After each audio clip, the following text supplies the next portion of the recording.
Hey folks, this is Boren, former felony prosecutor and criminal defense attorney. I want to talk to you about something today that I just see all the time, and it has to do with your right to remain silent.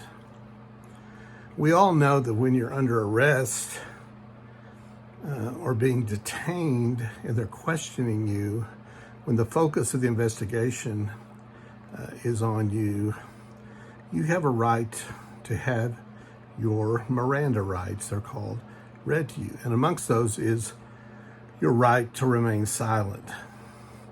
Now, think through this with me logically. If you're under arrest,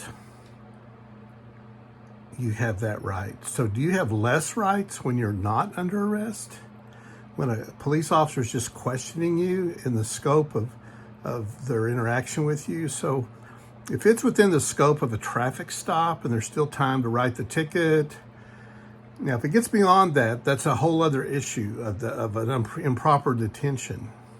But just within the scope of allowed interaction, officers will often ask you questions.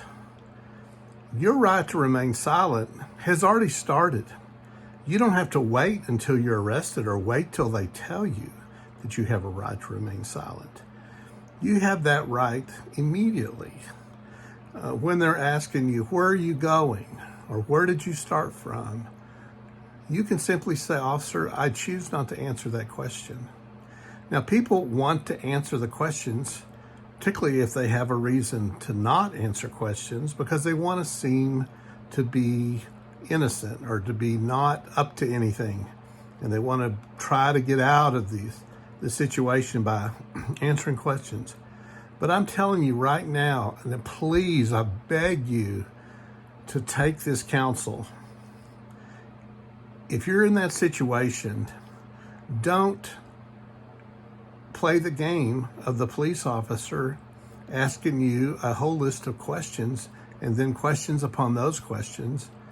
Because what can happen, and often does happen, is that gives rise to reasonable suspicion, which can give rise to a longer detention, which could give rise to probable cause to search, or ultimately asking you to consent to search. You never have to consent to search. Now realize, if you're just a passenger and the driver gives consent to search, they're going to search the vehicle. If they determine that you're the owner of the vehicle, even though you may not be driving, again, that consent to search can be effective. But I really, really want you to focus on the purpose of this video, and that is your right to remain silent. That starts immediately when you talk to the officer for the first time. You can politely say, you can even ask them, officer, do I have a right to remain silent? And the officer is going to have to say, yes, that's okay, I'm going to do that. That's simple. Now, like I've said many, many times, and I'll continue to say, when you're interacting with the police or any law enforcement, turn on your video camera on your phone. Use your smartphone. It's your best defense to document what's going on. If you don't have that, then at least turn on an audio utility. I hope this was helpful. And again, if I can help you, do of course reach out to me. I'd be happy to talk you through whatever subject or issue you may be having. Thank you.